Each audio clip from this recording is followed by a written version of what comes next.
আসসালামু আলাইকুম রহমতুল্লাহি ওয়া বারাকাতুহু। আমি আজকে পবিত্র কোরআনের সূরা কাউসারের তাফসিরের 17তম পর্ব, এর আগে ধারাবাহিকভাবে 16টি জুমা পবিত্র কোরআন থেকে তাফসির করেছিলাম। আউযু বিল্লাহ থেকে নিয়ে বিসমিল্লাহ, সূরা ফাতিহা, এরপরে আলাম তারা সূরা, এরপরে সূরা কুরাইশ, এরপরে সূরা মাউন করেছিলাম। আজকে সূরা কাউসার ইনশাআল্লাহ তাফসির করার জন্য চেষ্টা করব। মুআজ্জাজ হাজিরিন, পবিত্র কোরআনের সূরা কাউসার এটা 108 নম্বর সূরা। এই সূরার আয়াতের সংখ্যা 3, এখানে বাক্য আছে 10টি আর হরফ আছে 42টি। প্রথমেই আমরা সূরা কাউসারের শানে নজুল জানব, অর্থাৎ অবতীর্ণ হওয়ার প্রেক্ষাপট, এরপরে সূরা কাউসারের সরল অনুবাদ, এরপরে সংক্ষিপ্ত তাফসির, এরপরে সূরা কাউসারের তাফসির থেকে আমাদের শিক্ষা কী, এই 3টি পয়েন্টের উপর আমরা আজকে আলোচনা করব ইনশাআল্লাহ।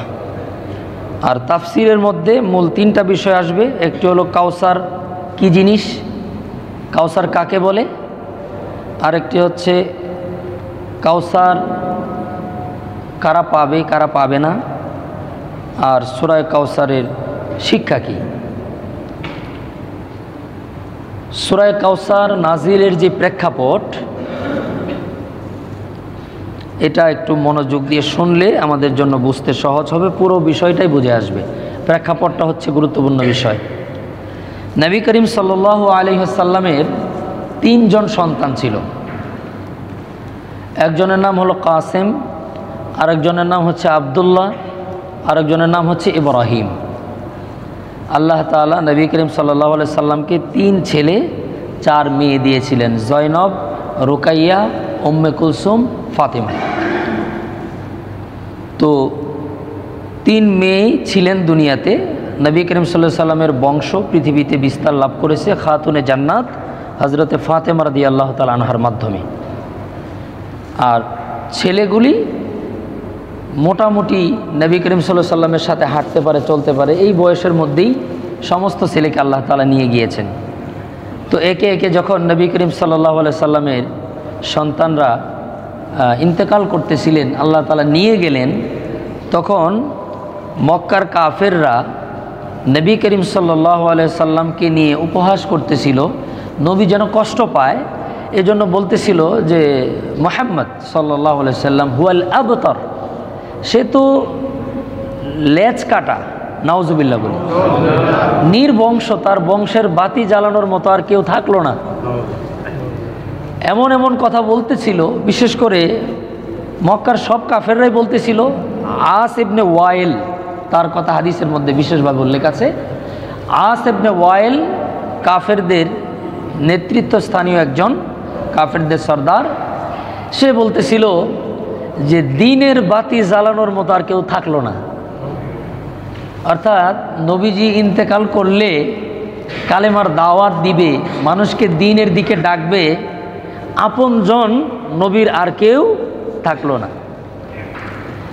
এই কথাগুলি 1 কান 2 কান নবী করিম সাল্লাল্লাহু আলাইহি সাল্লাম পর্যন্ত এই কথাগুলি পৌঁছছে। আল্লাহ রসুল সাল্লাল্লাহু আলাইহি সাল্লামের যখন এই কথাগুলি শুনেছে, এক তো সন্তান হারানোর বেদনা, স্বাভাবিক মানুষ হিসেবে যাদের সন্তান হারিয়েছে, এই ব্যথা তারা ছাড়া অন্য কাউকে বোঝানো সম্ভব না। যে বাবার কাঁধে সন্তানের লাশ, এটা কতটা বিরহের, এটা কেবলমাত্র ওই বাবাই বুঝেন, ওই মাই বুঝেন যার সন্তান হারিয়েছে। এছাড়া এই ওয়াজ অন্য কাউকে বোঝানো সম্ভব না। এমনি হয়তো বলা যাবে, মেনে নেওয়া যাবে, কিন্তু প্রকৃত অর্থে সন্তান হারানোর বেদনা যার হারিয়েছে সেই বুঝবে, অন্য কাউকে এটা বোঝানো সম্ভব না। আল্লাহ তাআলা যেন আমাদের এই কাঁধকে সন্তানের লাশ থেকে হেফাজত করেন বলে আমিন। সন্তানের লাশ কাঁধে নিয়ে কবরস্থানে যাওয়া কত ভারী এ লাশ। আল্লাহ তাআলা আমাদের সন্তানদেরকে নেক হায়াত দান করেন। তো রাসূলুল্লাহ সাল্লাল্লাহু আলাইহি সাল্লামের সন্তান হারানোর বেদনা স্বাভাবিকভাবেই কঠিন ছিল, কষ্টের ছিল। এদিকে মক্কার কাফেররা এটা বলা বলি করতেছিল, কারণ আরব দেশের কাফেররা মনে করত যে ছেলে থেকেই বংশ হয়, মেয়ে থেকে বংশ হয় না। এখানে একটি কথা দ্ব্যর্থহীন কণ্ঠে আপনাদেরকে আমি জানাচ্ছি, এটা ইসলামী একটি দর্শন যে মৌলিক রক্তের সম্পর্কীয় বংশোদ্ভূত পৃথিবীতে থাকার জন্যে ছেলে বা মেয়ে আলাদা কিছু না। মেয়ের পক্ষ থেকেও বংশ হতে পারে, ছেলের পক্ষ থেকেও বংশ হতে পারে। এজন্য আল্লাহ অনেককে সন্তানই দেন না, না দিয়ে এটা বুঝান যে আসলে এই বংশটা ছেলে বা মেয়ে আলাদা কিছু না। নবী করিম সাল্লাল্লাহু আলাইহি সাল্লামের বংশ যেখানে মেয়ের থেকে আছে, তো আমাদের যাদের শুধু মেয়ে আছে মেয়ের থেকেও বংশ হতে পারে, এটা বংশ হবে না বিষয়টা এরকম না। আল্লাহ তাআলা এই কথাটি উপলব্ধি করার তৌফিক আমাদেরকে দান করেন। তো রাসূলুল্লাহ সাল্লাল্লাহু আলাইহি সাল্লামের যখন ছেলেগুলি একে একে 3 জন ছেলে ইন্তেকাল করলেন, নবী করিম সাল্লাল্লাহু আলাইহি সাল্লাম অত্যন্ত মানসিকভাবে বিপর্যস্ত ছিলেন, স্বাভাবিকভাবে একজন পিতা হিসাবে। এদিকে মক্কার কাফেররা নবীকে নির্বংশ, লেজ কাটা, বংশের বাতি জ্বালানোর মতো কেউ নেই, দ্বীনের দাওয়াত কে দিবে, দ্বীন প্রচার কে করবে, দ্বীনও শেষ হয়ে যাবে, এই সমস্ত কথা যখন বলা বলি করতেছিল, আল্লাহ রাব্বুল আলামিন এমন এক মুহূর্তে নবী করিম সাল্লাল্লাহু আলাইহি সাল্লাম, হযরতে আনাস বিন মালিক রাদিয়াল্লাহু তাআলা আনহু বর্ণনা করেন যে আমরা নবীজির কাছেই বসা ছিলাম। তো নবীজি বসে থাকা অবস্থায় কিছুক্ষণ তন্দ্রাচ্ছন্ন ছিলেন। আমরা অনেক সময় মসজিদে এরকম বসে থাকি না, যে যখন কিতাবের তালিম হয় দেখবেন 2-1 সাথী এরকম করে এরকম করে চোখ দুটো বন্ধ করে ঘুম না আবার ঘুম, এরকম একটি পরিস্থিতি যেটাকে আমরা তন্দ্রা বলি। নবী করিম সাল্লাল্লাহু আলাইহি সাল্লাম তন্দ্রাচ্ছন্ন অবস্থায় ছিলেন। হঠাৎ করে আল্লাহ রাসূল সাল্লাল্লাহু আলাইহি সাল্লাম চোখ দুটো মেলে মুচকি হেসে দিলেন, হঠাৎ করে হেসে দিলেন। তো সাহাবা একরামরা আশ্চর্য হলেন যে আল্লাহ রসুল তো এরকম হঠাৎ করে কখনো, আপনি বলেন একসাথে 5-10 জন মানুষ বসা আছে, একজন যদি হেসে ওঠে একটু আশ্চর্যের ব্যাপার, আর সেটা রাসূলুল্লাহ সাল্লাল্লাহু আলাইহি সাল্লাম হেসে উঠলেন, ব্যাপারটা তো অনেক আশ্চর্যের। সাহাবা একরাম জিজ্ঞেস করলেন, ইয়া রাসূলুল্লাহ, ওগো নবীজি, আপনি তো একটু আগে তন্দ্রাচ্ছন্ন ছিলেন, জীবত ছিলেন, মনে হচ্ছিল আপনার ঘুম পাচ্ছে, আবার হঠাৎ করে মুচকি হেসে দিলেন, এই হাসির কারণটা কি? মুআজ্জাজ হাজিরিন, আল্লাহর পয়গম্বর সাল্লাল্লাহু আলাইহি ওয়াসাল্লাম সাহাবীদের এই প্রশ্নের জবাব দিয়ে বললেন, একটু আগে এই মাত্র আমার কাছে হযরতে জিবরাইল আলাইহিস সালাতু সালাম এসেছিলেন, এবং হযরতে জিবরাইল আলাইহিস সালাম এসে আমাকে একটি ছোট্ট একটি সূরা দিয়ে গেলেন। আল্লাহ তাআলা আমাকে আমার উম্মতের জন্য সুসংবাদ সম্বলিত একটি সূরা এই মাত্র অবতীর্ণ করলেন, ফাতালা সূরাতুল কাউসার। এরপরে নবীজি সূরা কাউসার তেলাওয়াত করলেন। আমার সাথে সকলে একটু দয়া করে পড়েন, আউযু বিল্লাহি মিনাশ শাইতানির রাজীম, বিসমিল্লাহির রহমানির রহিম, ইন্না আ'তাইনাকাল কাউসার ফাসাল্লি লিরাব্বিকা ওয়ানহার, ইন্না শানিআকা হুয়াল আবতার। নবীজি এই 3টি আয়াত তেলাওয়াত করলেন, করার সাথে সাথে রাসূলুল্লাহ সাহাবীদেরকে জিজ্ঞেস করলেন, আত্তাদিরি মাল কাউসার, তোমরা কি কাউসার কি জিনিস চিনো? দেখেন নবীজি তারা তো মোটামুটি আয়াতের অর্থ নর্মালি আয়াত তেলাওয়াত করার সাথে সাথে বুঝছে, কিন্তু কাউসার এটা তো জীবনে প্রথম শুনছে। সাহাবীরা তো কাউসার এই শব্দই কখনো শুনে নাই। তো রাসূলুল্লাহ সাল্লাল্লাহু আলাইহি ওয়াসাল্লাম, ইন্না আ'তাইনাকাল কাউসার ফাসাল্লি লিরাব্বিকা ওয়ানহার, ইন্না শানিআকা হুয়াল আবতার, এই 3টি আয়াত পড়ার সাথে সাথে নবী বললেন, আতাদিরি মাল কাউসার, তোমরা কাউসার কি জিনিস চেনো? সাহাবা একরাম জবাব দিলেন, আল্লাহু ওয়া রাসূলুহু আ'লাম, আল্লাহ এবং তার রসুলই ভালো জানেন। নবী করিম সাল্লাল্লাহু আলাইহি ওয়াসাল্লাম তখন কাউসারের ব্যাখ্যা দিয়েছেন। এই সম্পর্কে দুটি বর্ণনা আছে। হযরতে আব্দুল্লাহ ইবনে আব্বাস রাদিয়াল্লাহু তাআলা আনহু রাইসুল মুফাসসিরিন, আল্লাহ রসুলের কাছ থেকে সবচাইতে বেশি কোরআন বুঝছে হযরতে আব্দুল্লাহ ইবনে আব্বাস। নবীজির ইন্তেকালের সময় তার বয়স ছিল মাত্র 14 বছর।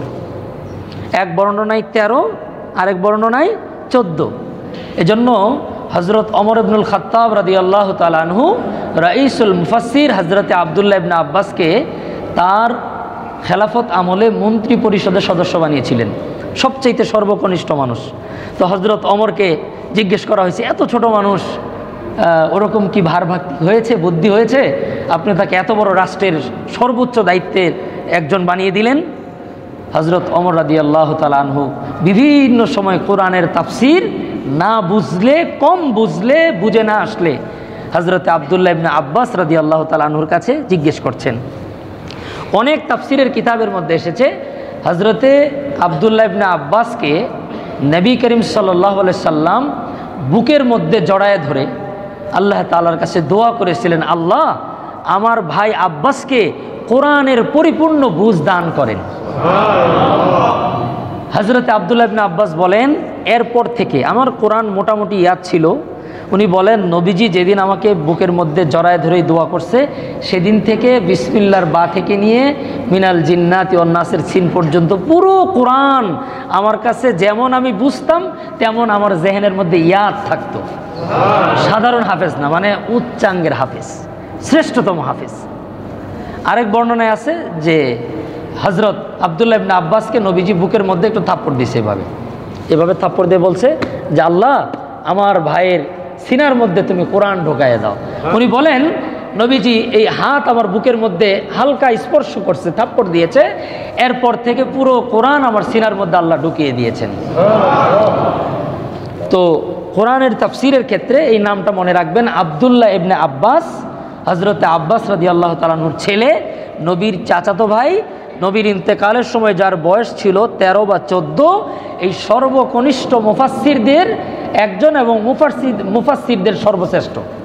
তো উনি বলেছেন কাউসারের ব্যাখ্যায়, উনি লেখেন আল কাউসার, এই কাউসার শব্দটা কাসীরাতুন থেকে, মানে অনেক। উনি বলেন আল্লাহ তাআলা নবী যখন বিষণ্ণ, ভরাক্রান্ত হৃদয় নিয়ে মন খারাপ করে বসেছিলেন, মক্কার কাফেররা নবীর সন্তান ইন্তেকালের কারণে যখন এগুলো বলাবলি করতেছিল, তখন আল্লাহ তাআলা নবীজিকে স্মরণ করায় দিলেন, নবী গো, আপনি কেন মন খারাপ করে থাকেন? আমি আল্লাহ আপনাকে অনেক কিছু দিয়েছি। এখানে কাউসার মানে আব্দুল্লাহ ইবনে আব্বাস বলেন নবীজির নবুয়ত, নবীজির খতমে নবুয়ত। আল্লাহ তাআলা কাউসার মানে কোরআনকে বুঝিয়েছেন, আল্লাহ তাআলা কাউসার মানে শাফাআতে কুবরাকে বুঝিয়েছেন, যে হাসরের ময়দানে আল্লাহর সামনে কেউ যাওয়ার সাহস পাবে না, তখন আল্লাহ তাআলার সামনে নবী করিম সাল্লাল্লাহু আলাইহি সাল্লাম গিয়ে সুপারিশ করবেন। এই সব কিছুর সম্মিলিত হলো কাউসার। এই ব্যাখ্যা করেছেন হযরতে আব্দুল্লাহ ইবনে আব্বাস রাদিয়াল্লাহু তাআলা। 50 জন সাহাবী এই হাউজে কাউসার সংক্রান্ত হাদিস বর্ণনা করেছেন। অধিকাংশ হাদিসগুলা বুখারী শরীফের মধ্যে আছে, মুসলিম শরীফের মধ্যে আছে। হযরতে আনাস ইবনে মালিক রাদিয়াল্লাহু তাআলা আনহু বলেন, নবী করিম সাল্লাল্লাহু আলাইহি সাল্লাম, একটা মত বললাম হযরতে আব্দুল্লাহ ইবনে আব্বাস থেকে। হযরতে আনাস ইবনে মালিক রাদিয়াল্লাহু তাআলা আনহু বলেন, নবী করিম সাল্লাল্লাহু আলাইহি সাল্লাম কাউসারের ব্যাখ্যা নবীজি আমাদের সামনে করেছেন। কি? ক্বালা বাইনামা আনা আসিরু ফিল জান্নাহ, আল্লাহর নবী একদিন বলেন, আনা আসিরু ফিল জান্নাহ, মেরাজের রজনীতে আল্লাহ তাআলা জিবরাইল আলাইহিস সালাতু ওয়াস সালামের মাধ্যমে আমাকে আল্লাহ জান্নাত সফর করিয়েছেন, আমি জান্নাত দেখেছি। তো জান্নাত দেখতেছি ঘুরতেছি, আনা আসিরু ফিল জান্নাহ, আমি জান্নাত ভ্রমণ করতেছিলাম। ইযা বিনাহরিন, জান্নাত ঘুরতে ঘুরতে এক নহরের কাছে দাঁড়াইলাম। নহর মানে নালা, নহর মানে লেক, নহর মানে ড্রেন, নহর মানে হলো আপনার খাল বা নদ। এরকম সমস্ত অর্থে ব্যবহার হয়। তো আমি এক নাহারের পাশে দাঁড়ালাম। একটি কথা মনে রাখবেন, একটা ভাষা থেকে আরেকটা ভাষা অনুবাদ করতে গেলে শতভাগ সঠিক করা যায় না, একটু এদিক সেদিক থাকে। তো এই জন্য নহরের অর্থ আমরা নহর করব। নহর মানে আমরা কিন্তু এটা বুঝি, নাহার শব্দটা আরবি হলো আমরা বুঝি। তো নবীজি বলেন, আমি জান্নাতের মধ্যে ঘুরতে গিয়া এক নাহারের কাছে দাঁড়াইলাম। হাফাতাহু কিবাবুদ্দুররিল মুজাওয়াফ। নবীজি বলেন, এই নহরের দুই পাশ দিয়ে ফাঁকা ফাঁকা গম্বুজ সাজানো ছিল, যেগুলা দুররুল মুজাওয়াফ, বিভিন্ন মণি মুক্তা দিয়ে সাজানো, স্বর্ণ রৌপ্য মণি মুক্তা দিয়ে সাজানো। বলতু, আমি প্রশ্ন করলাম, মাহাদা ইয়া জিবরিল, হে জিব্রাইল, এটা কি? মানে সুন্দর একটি নহর, সেই নহরের দুই পাশ দিয়ে ফাঁকা ফাঁকা গম্বুজ, মানে গম্বুজগুলো এমন যে মাঝখানটা ফাঁকা। ক্বালা, জিব্রাইল বললেন, হাযা আল কাউসার আল্লাযী আ'তাকা রাব্বাক। সুবহানাল্লাহ, এটাই সেই কাউসার, যেই কাউসার আল্লাহ তাআলা আপনাকে দান করেছেন। সুবহানাল্লাহ। নবী করিম সাল্লাল্লাহু আলাইহি সাল্লাম জিব্রাইলকে বলেন, জিব্রাইল, এটার শুরুটা কোথায়? তো এত সুন্দর পানি প্রবাহিত হচ্ছে, এটা শুরুটা কই? হযরতে জিব্রাইল আলাইহিস সালাতু সালাম বলেন, নবী গো, আমি তো এটার শুরুটা দেখি নাই, আমি শেষটা দেখছি। শুরুটা দেখি নাই, এটার শেষটা দেখছি। তো নহরে তিনি দাঁড়ানো, এটা তো নহর তো লম্বা, এটা কত? আইলা থেকে, আরবের মক্কার আইলা থেকে নিয়ে ইয়ামানের সানআ পর্যন্ত এত দীর্ঘ লম্বা হবে, নবীজি বুঝাইছেন। এখানে নবীজি বুঝানোর উদ্দেশ্য, এটার দীর্ঘ কত এটা মানুষ কল্পনাও করতে পারবে না। সুবহানাল্লাহ, এত বড় নবীজি বুঝাইছেন যে মক্কার আয়লা থেকে নিয়ে ইয়ামানের সানআ পর্যন্ত। আয়লা একটি পাহাড়ের নাম, সানআ একটি পাহাড়ের নাম। তো আমরা যেমন বাংলাদেশে একটা প্রবাদ আছে, দিল্লি বহুত দূর হ্যায়, এ কথাটা বলে না যে দিল্লি বহুত দূর হ্যায়। এটা দেখবেন, আপনি একটা জিনিসের স্বপ্ন দেখতেছেন, একটা জিনিস আশা করতেছেন, একটা কাজ নিয়ে চেষ্টা করতেছেন, আরেকজন আপনার এটা পছন্দ করে না, চায় না, উনি বলবে দিল্লি বহুত দূর হ্যায়। দিল্লি বহুত দূর মানে আপনি এই কাজে কোনোদিন পৌঁছতে পারবেন না, এটা বোঝায়, ঠিক না? আসলে কি দিল্লিতে পৌঁছা সম্ভব না? খুবই সম্ভব। দিল্লি বহুত দূর হ্যায়, এই কথার অর্থ হলো এটা এত দূরে, এটা এত কঠিন অসাধ্য বিষয়, এটা কোনো দিন ও পারবে না। এটা বোঝানোর জন্য মানুষ প্রবাদ হিসাবে ব্যবহার করে দিল্লি বহুত দূর হ্যায়। তো নবীজি মক্কার আয়লা থেকে নিয়ে ইয়ামানের সানআ পর্যন্ত কাউসারের নহরের যেই দীর্ঘায়িত মানে অবস্থানটি, তার দূরত্বটা কত, এটা বোঝানোর জন্য আয়লা থেকে সানআ, বুখারীর মধ্যে আসছে, আয়লা থেকে সানআ পর্যন্ত হবে এটা দূরত্ব। অর্থাৎ নবীজি বুঝাইতে চান এটা অনেক লম্বা। নবীজি জিব্রাইলকে বললেন, ভাই, এটার শুরুটা কই? শুরুটা দেখতে চাচ্ছে, কারণ শেষে তো ওইটার থেকে পানি আসতেই আছে, শুরুর থেকে কেমনে আসে এটা দেখা উদ্দেশ্য। হযরতে জিব্রাইল বললেন, ইয়া রাসূলুল্লাহ, এই নাহারের শুরুটা কোথায় এটা আমিও আজ পর্যন্ত দেখি নাই, জানিও না। কারণ জিব্রাইল তখন পর্যন্ত এই নহরের গুড়াটা কোথায় এটা তার মস্তিষ্কের মধ্যে আসে নাই, ভাবেই নেই। তবে জিব্রাইল বললেন, ইয়া রাসূলুল্লাহ, এটার শেষটা কোথায় এটা আমি দেখছি। নবীজি জিজ্ঞেস করলেন, শেষটা কোথায়? একটা কথা মনে রাখবেন, হাউজে কাউসারের হাউসটা জান্নাতের মধ্যে। সুবহানাল্লাহ, হাউজে কাউসারটা কোথায়? জান্নাতে। এটার একটা নহর প্রবাহিত হয়ে হাসরের ময়দানে গিয়ে শেষ হয়েছে। এটার নহর প্রবাহিত হয়ে হাসরের ময়দানে শেষ হয়েছে। জিব্রাইল বলেন, নবী গো, আমি তো এটার শেষটা চিনি, এটা হাসরের ময়দান যেখানটিতে কায়েম হবে, এটা সেখানে গিয়ে শেষ হয়েছে, তবে শুরুটা আমি দেখি নাই। আল্লাহ রাব্বুল আলামিন একজন বিশেষ ফেরেশতা, যে এটার শেষ মানে শুরুটা চিনে, সেই ফেরেশতাকে নিয়ে যুক্ত করে জিব্রাইল এবং নবী করিম সাল্লাল্লাহু আলাইহি সাল্লামকে যাওয়ার অনুমতি প্রদান করলেন যে হাউজে কাউসারের উৎপত্তি স্থলটা কোথায় সেই জায়গাটা দেখার জন্য। আমি খুব সম্ভবত, আমি যদি ভুল না করে থাকি, বিসমিল্লার তাফসিরের দিন আমি এই হাউজে কাউসারের সূচনার জায়গাটি আপনাদের সামনে বলেছিলাম। আজকে আমি আরেকটু স্মরণ করিয়ে দিচ্ছি।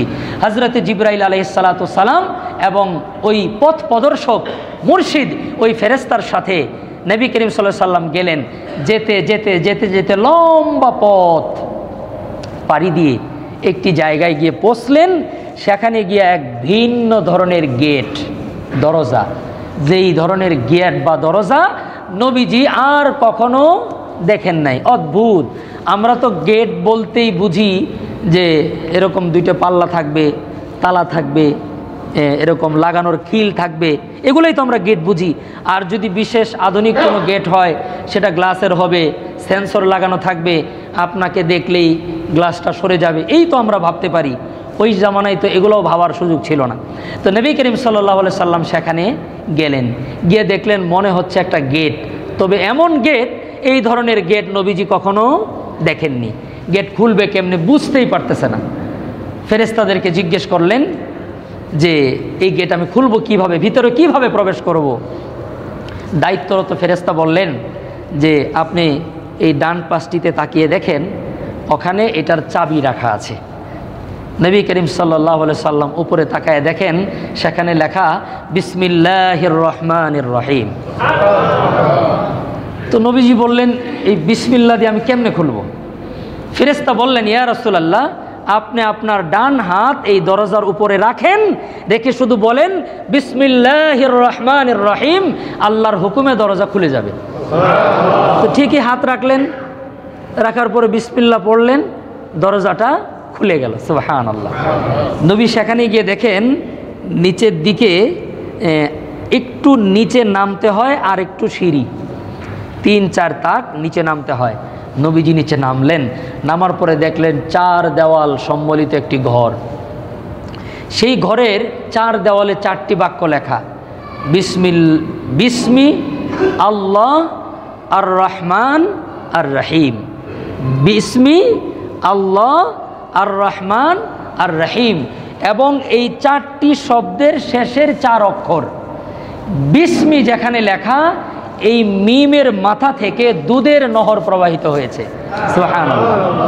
এবং আল্লাহ শব্দের হাড় গোড়া থেকে মধুর নহর প্রবাহিত হয়েছে। এবং আর রহমানের নুনের মাথা থেকে শরবতের নহর প্রবাহিত হয়েছে। এবং আর রহিমের মিমের মাথা থেকে পানির নহর প্রবাহিত হয়েছে। এই 4টি হলো জান্নাতের নহর, দুধ, পানি, শরবত আর হলো মধু। মুআজ্জাজ হাজিরিন, এই 4টি নহরের একটি নহর আল্লাহ তাআলা হাসরের ময়দান পর্যন্ত পৌঁছে দিয়েছেন, যেটার নাম হলো কাউসার। সুবহানাল্লাহ। আল্লাহ রাব্বুল আলামিন আপনার আমার নবীকে এই কাউসারের মালিক বানিয়ে দিয়ে আল্লাহ তাআলা নবীজিকে জানিয়ে দিয়েছেন, ইয়া রাসূলুল্লাহ, এই কাউসার খাসাতুন লাক, এই কাউসার আপনার জন্য নির্দিষ্ট, এটা আপনি মালিক।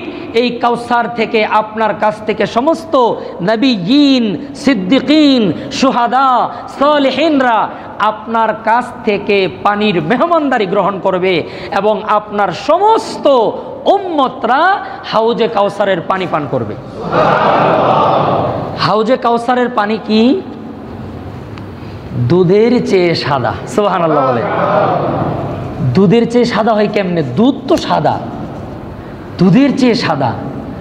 এগুলো আমরা অনেক সময় বলি যে অমুকের কালার এত সুন্দর, বলতে গিয়া একটু বেশি বলে ফেলি। বেশি বলার অর্থ হলো উনি বুঝাইতে চায় যে ওনার চেয়ে সুন্দর আর হয় না, এইটা বুঝাইতে চায়। সুন্দরের মাত্রাটা অনেক বেশি, এটা বোঝানোর জন্য বলা হয়। তো রাসূলুল্লাহ সাল্লাল্লাহু আলাইহি সাল্লাম কোনো কথাকে কখনো ঘুরিয়ে পেঁচিয়ে বলতেন না। রসুল যা বাস্তব তাই বলতেন।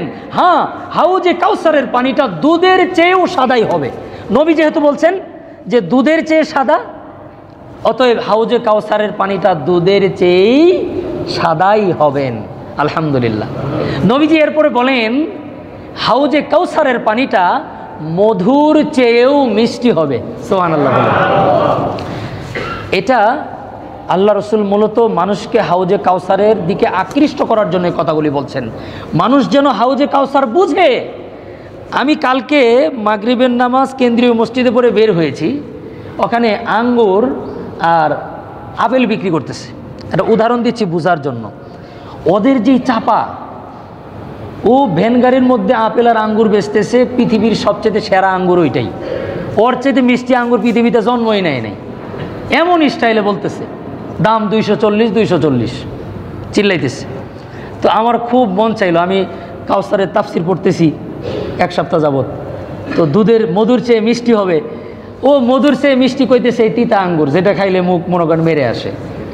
তো ওর বলার উদ্দেশ্য হলো যে মানুষকে আকৃষ্ট করা, এমনভাবে ছন্দ আকারে বলতেছে 240 মধুর চাইতে মিষ্টি, আবার কয় সুন্দরবনের টাইগার। এই আপেলের কথা বলতেছে, আপেলটা দেখতে একটু ওই চক্রা বকরা কালার, ও বলতেছে এই শব্দগুলাই বলতেছে। আমি দাঁড়ায় দাঁড়ায় শুনতেছিলাম মনোযোগ দিয়ে, বলতেছে সুন্দরবনের টাইগার মধুর চেয়ে মিষ্টি। তো বলার উদ্দেশ্য হলো আসলে কি এটা সুন্দরবনের টাইগার? সুন্দরবনের টাইগার জয়দেবপুর ঢুকলে গিয়ে মানুষ থাকবে জয়দেবপুরে, সবাই ঘেরাও করে দেখতেছে সুন্দরবনের টাইগার বিক্রি করতেছে। বলার উদ্দেশ্য হলো মানুষকে আকর্ষণ করা, মানুষ একটু দেখুক জিনিসটা কি, আসলে তার কাছে এটা সবচেয়ে ভালোই, তার কাছে এটা সেরা, এটাই সে বুঝাইতে চাচ্ছে। মুআজ্জাজ হাজিরিন, রাসূলুল্লাহ সাল্লাল্লাহু আলাইহি ওয়াসাল্লাম এই উম্মাহকে দাওয়াত দিয়েছেন হাউজে কাউসারের পানিটা নরমাল কোনো পানি না, এটা পানির রঙে হবে না, এটা দুধের চেয়েও সাদা রঙের, মধুর চেয়েও মিষ্টি হবে। সুবহানাল্লাহ। আসলে তাই হবে, কারণ জান্নাতের বিষয়গুলা এরকমই, জান্নাতের বিষয়গুলা এরকম হাদিসের মধ্যে এসেছে। আসলে জান্নাত নিয়ে আমরা যখন বর্ণনা করি, এগুলো আসলে মানুষকে পুরোপুরি বুঝাইতে পারি না। বুঝাইবো কেমনে? আল্লাহ রাসূল বলেছেন, মা লা আইনুন সামিআত ওয়ালা উযনুন, মা লা আইনুন রাআত ওয়ালা উযনুন সামিআত ওয়ালা খাতারা কলবি বাশার। আল্লাহর পয়গম্বর বলেন জান্নাতের বিষয়গুলো এমন, যেটা এমন কোনো চোখ নাই যেই চোখ দেখছে, এমন কোনো কান নাই যেই কান দিয়ে জান্নাতের বিষয়গুলো শুনছে, এমন কোনো অন্তর আল্লাহ সৃষ্টি করেন নাই যেই অন্তর জান্নাতের বিষয়গুলো কল্পনা করতে পারে। ওইটা শুধু দেখলেই বোঝা যায়, এটা শুনে এটা কল্পনা করে আরেকজনের কাছ থেকে বুঝে এটা পুরোপুরি বোঝা যায় না। এজন্য নবী বলেন এই হাউজে কাউসারের পানিটা দুধের চেয়েও সাদা, মধুর চেয়েও মিষ্টি। সুবহানাল্লাহ। জান্নাতের মধ্যে নহর অনেকগুলা থাকবে, একটা নহর বাইরে বের করে দিয়েছে হাশরের ময়দানে, এটা আল্লাহ তাআলা নবীকে দান করে দিয়েছেন নবীকে খুশি করার জন্য। নবী করিম সাল্লাল্লাহু আলাইহি ওয়াসাল্লাম বলেন যে এই হাউজে কাউসারের এই নহরটি আল্লাহ তাআলা আমাকে মালিক বানায় দিয়েছেন। সুবহানাল্লাহ। ইন্না আ'তাইনাকা, এখানে সরাসরি আল্লাহ বলেছেন নিশ্চয়ই আমি আপনাকে এটা দিয়ে দিয়েছি, আপনাকে আমি দিয়েছি কি? আল কাউসার, এই কাউসারটা আমি আল্লাহ আপনাকে দান করে দিয়েছি। মুআজ্জাজ হাজিরিন, এই পৃথিবীর মধ্যে যত মানুষ সৃষ্টি হবে, যত মানুষ অতীতে ছিল, মানুষের সংখ্যা যত, জিন্নাতের সংখ্যা যত, হাউজে কাউসারের পাত্রের সংখ্যাও আল্লাহ ততই বানিয়ে দিয়েছেন। তবে সবাই হাউজে কাউসারের পানি পান করতে পারবে না, এটা আমি একটু পরে বলছি, এটা আমার গুরুত্বপূর্ণ পয়েন্ট। রসুল বলেন হযরতে আয়েশা সিদ্দিকাকে প্রশ্ন করা হয়েছিল, সুইলাত আন আয়েশা রাদিয়াল্লাহু তাআলা আনহা আন ইন্না আ'তাইনাকাল কাউসার। হযরতে আয়েশা সিদ্দিকা রাদিয়াল্লাহু তাআলা আনহাকে প্রশ্ন করা হয়েছে যে ইন্না আ'তাইনাকাল কাউসার, এই কাউসার সম্পর্কে আপনি নবীর কাছ থেকে কি বুঝছেন? সাহাবারা জিজ্ঞেস করেছেন। হযরতে আয়েশা সিদ্দিকা রাদিয়াল্লাহু তাআলা আনহা বলেন, হিয়া হাউযুম মিনাল জান্নাহ, এই কাউসার এটা জান্নাতের হাউজের নহর সমূহ থেকে একটি। এরপরে আয়েশা সিদ্দিকা বলেন এই নহরের পাশ দিয়ে পাত্র থাকবে। আমি প্রথমেই বলেছি জান্নাতের বিষয়গুলা আমাদের চোখ, আমাদের কান, আমাদের হৃদয় সাপোর্ট করে না, নবীজি নিজেই বলে গেছেন যে অন্তর এমন নাই যে কল্পনা করতে পারে, তবে আমরা হাদিসের শব্দ দিয়ে আমরা কিছু ব্যাখ্যা বিশ্লেষণ বোঝার চেষ্টা করতে পারি। সাইড দিয়ে যে গম্বুজগুলো রাখা আছে, আপনারা দেখবেন বিভিন্ন বড় বড় পার্কে, ফুড পার্কগুলিতে দেখা যায় যে সুন্দর গোল গোল ছাতা থাকে। এক তাফসিরের মধ্যে লেখছে যে হাউজে কাউসারের পাশ দিয়ে ছোট ছোট তাঁবু টানানো থাকবে, আবার কোথাও কোথাও লেখছে গম্বুজ থাকবে, গম্বুজ আকারে। অর্থাৎ এই জায়গাগুলি, এই ছোট ছোট গম্বুজগুলি এজন্য দেওয়া হবে যে হাসরের ময়দানে এই যে টেম্পারেচার থাকবে, এই তাপমাত্রায় মানুষের মগজ টকবক করতে থাকবে, একমাত্র আল্লাহ পাকের আরশে আজিমের ছায়া ছাড়া আর কোনো ছায়া নেই। মানুষেরা পিপাসায় মানুষের জবান বন্ধ হয়ে যাবে, জিহবা শুকিয়ে কাঠ হয়ে যাবে, মানুষ কথা বলার মতো শক্তি থাকবে না, মুখ বন্ধ হয়ে থাকবে। তৃষ্ণার্তের কারণে এমন অবস্থা হবে, এমন তৃষ্ণার্ত অবস্থা হবে যে মানুষের কলিজা ফেটে যাওয়ার অবস্থা। মানুষ বুঝবে যে এই বুঝি আমি পিপাসার কারণে আমি মারা যাব, এমন একটি পরিস্থিতি সৃষ্টি হবে। তো ওই জায়গায় পানি পান করার জন্য একটি ছায়াযুক্ত জায়গা দরকার। নবী করিম সাল্লাল্লাহু আলাইহি ওয়াসাল্লাম বলেন, আমি নহরের দুই পাশ দিয়ে মণি, মুক্তা, স্বর্ণ, রৌপ্য খচিত গম্বুজ দেখেছি, ফাঁকা ফাঁকা গম্বুজ, এবং হাউজে কাউসারের পাশ দিয়ে এর এত পরিমাণের পাত্র, পানি পান করার পাত্র দেখেছি। পাত্রগুলা কেমন নবী করিম সাল্লাল্লাহু আলাইহি ওয়াসাল্লাম স্পষ্ট করেননি। আমরা পানি পান করি যেমন পাত্রে, এই ধরনের পাত্র নবীজি বলেন হাউজে কাউসারের পাশে যে পাত্র দেখেছি পানি পান করার, এটার সংখ্যা আল্লাহ রসুল বলেন কা আদাদিন নুজুম, আকাশের তারকার সংখ্যা যত, এর চাইতে বেশি আল্লাহ তাআলা হাউজে কাউসারের পাশে পানির পাত্র রেখে দিয়েছেন। নবী করিম সাল্লাল্লাহু আলাইহি ওয়াসাল্লাম এরপর একটি ভয়ঙ্কর কথা বলেছেন। আল্লাহ রসুল বলেন, আমি আমার উম্মতকে এই হাউজে কাউসার থেকে আমি নিজে পানি পান করাইতে থাকবো। সুবহানাল্লাহ। তবে আমি লক্ষ্য করেছি, আল্লাহ রসুলকে ওই দৃশ্য দেখিয়ে দেওয়া হয়েছে। নবীজি বলেন, কিছু লোক পানি পান করার জন্য এই নহরের কাছে আসতে চেষ্টা করতেছিল। ফেরেশতারা ওই সমস্ত লোকদেরকে এই নহরের পাশ থেকে ধাক্কা দিয়ে দিয়ে দূরীভূত করতেছিলেন যেন তারা পানি পান করতে না পারে। নবীজি বলেন, আমি তখন ফেরেশতাদেরকে বলতেছিলাম, এখানে একটি কথা আপনাদের মনে মনে প্রশ্ন থাকতে পারে, জবাব দিয়ে দিই। সেটি হচ্ছে, আপনারা মনে মনে ভাবতে পারেন যে এগুলো যে ঘটতেছে, এই ঘটনা তো এখনও ঘটেনি, আরও পরে ঘটবে। বিষয়টা এরকম না যে হাউজে কাউসারের পারের যে ঘটনা, এটা তো ঘটবে আরও পরে। তো নবীজি এই ফেরেশতারা ধাক্কা দিচ্ছিল কিছু লোককে, এটা ঘটলো কেমনে? এমনে যে যেই ঘটনা পরে ঘটবে, আমরা পরে ঘটলে যা দেখতাম, আল্লাহ তাআলা পরেরটা সরাসরি তাই দেখেন। কথাটা বুঝতে পারছেন? অর্থাৎ আগামীকাল বিকাল 3:40:25 আমার অবস্থা কি হবে, এটা আল্লাহ তাআলা এখন তাই দেখছেন। আমি কালকে 3:25:24 যা দেখব, আল্লাহ আরও আগে তাই দেখতেছেন। এজন্য আল্লাহ তাআলা আগেই জিনিসগুলোকে ঘোষণা দিয়ে দেন।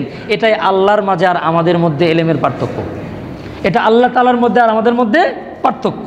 এজন্য ভাষাগুলি হাদিসের এরকম। নবীজি বলেন, তাদেরকে তাড়ায় দেওয়া হচ্ছিল হাউজে কাউসারের পার থেকে। আমি বলতেছিলাম, তারাও তো আমার উম্মত। তখন ফেরেশতারা বলতেছিলেন, তারা আপনার ওই সমস্ত উম্মত যারা আপনার শরীয়তের মধ্যে এমন জিনিস সংযোজন করত, এমন জিনিসকে অনুপ্রবেশ করাইতো যেগুলো আপনি করেননি।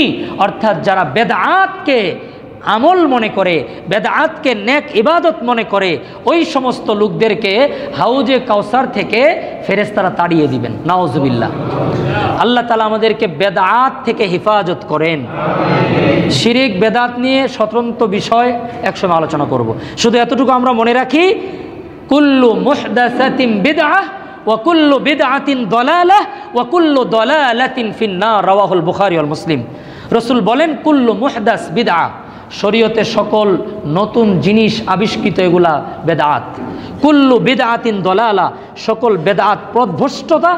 আর কুল্লু দালালাতিন ফিন্নার, প্রত্যেক পথভ্রষ্টরা জাহান্নামে যাবে।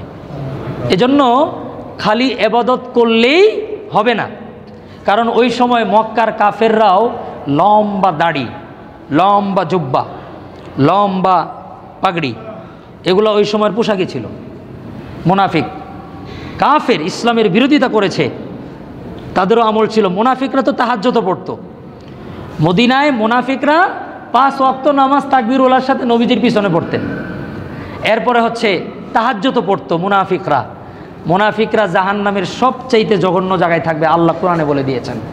এজন্য আমরা আমল কম করব, অবশ্যই ইখলাসপূর্ণ নবীজির পদ্ধতি মতো করব ইনশাআল্লাহ। বলি নবীজির সুন্নাহ মোতাবেক যদি না হয়, মন গড়া ইবাদত, এই ইবাদত মানুষকে দুজকে নিয়ে যাবে। এটা একটা গুরুত্বপূর্ণ কথা, কাউসারের তাফসিরের সাথে সংশ্লিষ্ট। নবীজি বলেছেন হাউজে কাউসারের পার থেকে অনেক লোকদেরকে তাড়িয়ে দেওয়া হবে। কারা? যারা বেদাআতি। সাহাবা একরামরা প্রশ্ন করলেন, ইয়া রাসূলুল্লাহ, আপনি আপনার উম্মতদেরকে কিভাবে চিনবেন? আপনি আপনার উম্মতদেরকে কিভাবে চিনবেন? এই crore crore, million, billion, trillion মানুষ, এই সব নবীর উম্মতরা তো যাবে পানি খাওয়ার জন্য। অন্য অন্য নবীর উম্মতরা তাদের নেতৃত্বে তাদের লোকদেরকে পান করাবে। আপনি আপনার উম্মতকে পান করাবেন। আপনার উম্মতের সংখ্যা সমস্ত নবীর উম্মতের চাইতে বেশি হবে। তো এত উম্মতকে আপনি কিভাবে চিনবেন? এর আগে একটি কথা বলে নেই, আল্লাহর পয়গম্বর বলেন হাউজে কাউসারের পানি যে একবার পান করবে, কয়বার? একবার।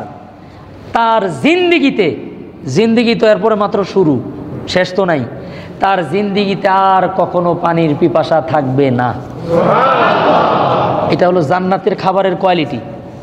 জান্নাতের খাবারের কোয়ালিটি এটাই যে জান্নাতের খাবার একবার খেলে তার আর ওই খাদ্যের, ওই বিষয়ের আর পিপাসা তৃষ্ণা আর থাকে না। নবী করিম সাল্লাল্লাহু আলাইহি সাল্লাম বলেন, আমি আমার উম্মতকে, আমি আমার হাত দিয়ে আমার উম্মতদেরকে আমি মেহমানদারি করাবো।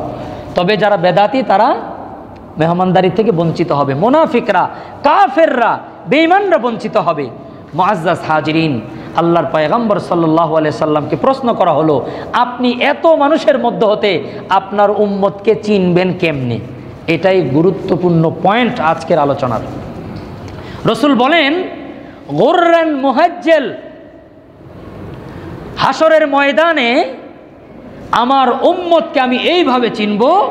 গুররান মুহাজ্জাল হাদিসের ভাষা, যে অনেকগুলা কালো ছাগলের মধ্যে চান কপালওয়ালা কিছু ছাগল আছে। চান কপালওয়ালা আমাদের গ্রামের ভাষায় আমি বললাম, আপনি দেখবেন 4 পা সাদা, সাদা রেখ, আর কপালটা সাদা, পুরো শরীর কালো। কত চমৎকার উদাহরণ দিয়েছেন আপনি। লক্ষ লক্ষ ছাগলের মধ্যে আবার কিছু হাজার হাজার কিছু ছাগল যদি এরকম থাকে, 4 পা সাদা, কপাল সাদা। নবীজি প্রশ্ন করলেন, কালো ছাগলের মধ্য থেকে কি চিনতে পারবা? সাহাবারা বললেন, ইয়া রাসূলুল্লাহ, এটা অতি সহজ বিষয়, এমনি তো আলাদা হয়ে থাকবে। রাসূল বলেন, হ্যাঁ, কিয়ামতের ময়দানে আমার উম্মতকে আল্লাহ তাআলা বিশেষ নিয়ামত দিবেন, যারা অজুর অঙ্গগুলি অজুর সময় মনোযোগ দিয়ে সুন্দর করে ধৌত করেছে। এই মাউজায়ে অজু, অজুর অঙ্গ 2 হাত 2 পা, 2 হাত কোনোই পর্যন্ত, 2 পা টাকনু পর্যন্ত, এবং সমস্ত মুখমণ্ডল নূর দিয়ে চমকাইতে থাকবে। আরেক হাদিসের ব্যাখ্যায় লিখেছে, শুধু যাদের মধ্যে ঈমান আছে, লা ইলাহা ইল্লাল্লাহু মুহাম্মাদুর রাসূলুল্লাহ, কবিরা গুনাহ আছে, অনেক পাপ অপরাধ করছে, তাদের হাত পা চমকাইবে না। কিন্তু ওই ঈমান কত দামি জিনিস আল্লাহ আমাদেরকে দিয়েছেন, যে ওই ঈমানটা এরকম নূর হয়ে একবার সামনে আর একবার পিছে, একজন ব্যক্তির সামনে আর পিছে লা ইলাহা ইল্লাল্লাহু মুহাম্মাদুর রাসূলুল্লাহ, এই কালিমাটা নূর হয়ে ওই লোকটার চতুর্দিক দিয়ে ঘুরতে থাকবে। আর ওই লোককে জাহান্নাম থেকে সেভ করার জন্য সিগন্যাল দিয়ে দিয়ে আল্লাহর পয়গম্বরকে দেখিয়ে দিবে, নবী গো, আপনার এই উম্মতটা অনেক গুনাহ করছে, কিন্তু আল্লাহ এবং আপনার প্রতি ঈমান এনেছিল। এই কালিমার কত দাম আল্লাহ আমাদেরকে দান করেছেন। তো নবীজি বলেন, এই 2 ধরনের লোক থাকবে। এক ধরনের লোক আপনার এই ঈমানটুকু নূর হয়ে তার চতুর্থ সাইডে ঘুরতে থাকবে, বোঝাবে যে তার মধ্যে ঈমান আছে, ঈমান নিয়ে সে এসেছে। আর যে ঈমান নিয়ে মরতে পারবে না, তার কোনো আলো থাকবে না। সে যে মুসলমান, আল্লাহর প্রতি বিশ্বাস করেছে, এরকম কোনো নূর থাকবে না। আর নবীজি বলেন আমার উম্মত হিসাবে সেই গণ্য হবে সরাসরি উম্মত যার অজুর অঙ্গগুলি নূর দিয়ে চমকাইতে থাকবে। সুবহানাল্লাহ।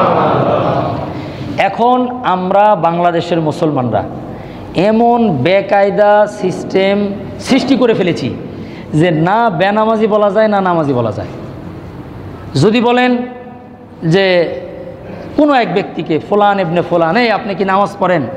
বলে হ্যাঁ নামাজ পড়ি। আসলেও তো পড়ে, জানাজার নামাজ, ঈদের নামাজ, জুমার নামাজ, এই হিসাবে প্রত্যেকেই নামাজি। আবার যদি খোঁজ করেন 5 ওয়াক্ত নামাজ পড়েন, দেখবেন যে 5 ওয়াক্ত নামাজি খুব কম পাবেন। আবার যারা নামাজ পড়ে এদের মধ্যে অনেক আইটেম আছে, কেউ 2 ওয়াক্ত পড়ে, কেউ 3 ওয়াক্ত পড়ে, কেউ মাগরিব পড়ে, কেউ এশা পড়ে, কেউ জামাতে পড়ে, কেউ একা একা পড়ে, কেউ ঘরে পড়ে, কেউ মসজিদে পড়ে, মানে প্রকারের কোনো শেষ নেই। অথচ ইসলামের ভাষ্য মতে নামাজের সিস্টেম নরমালি সব একরকম থাকবে, সব একরকম থাকার কথা ছিল। এরপরে বিপদ আছে, মুসিবত আছে, অসুস্থ রোগী আছে, এগুলো তো নিয়ম আছে, সেগুলো ভিন্ন কথা। কিন্তু আমরা আমাদের বাংলাদেশের ধর্মপ্রাণ মুসলমানদের যত কিসিমের নিয়ম, এই ধরনের এত উল্টাপাল্টা নিয়ম ইসলামের মধ্যে খুঁজে পাওয়া মুশকিল আছে, খুব কম পাবেন। কারণ মুসলমান 5 ওয়াক্ত নামাজ পড়ে না, এটার সংখ্যা পৃথিবীতে বাংলাদেশ 1 নম্বরে যাবে। পৃথিবীর কোনো দেশ এত নাই মুসলমান অথচ 5 ওয়াক্ত নামাজ পড়ে না। আল্লাহ তাআলা আমাদেরকে 5 ওয়াক্ত নামাজ পড়ার তৌফিক দান করেন।